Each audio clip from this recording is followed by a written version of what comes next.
ওম শান্তি। আজি বাবাই কৈছে, মৰমৰ সন্তানসকল, তোমালোক এতিয়া নাম ৰূপৰ বেমাৰৰ পৰা সুৰক্ষিত হৈ থাকিব লাগে। ওলোটা হিচাপ সৃষ্টি কৰিব নালাগে।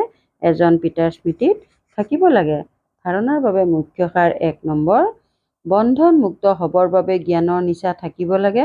দেহ অভিমানৰ চলন হ'ব নালাগে। পৰস্পৰ অপ্ৰীতিকৰ হোৱাৰ সংস্কাৰ থাকিব নালাগে।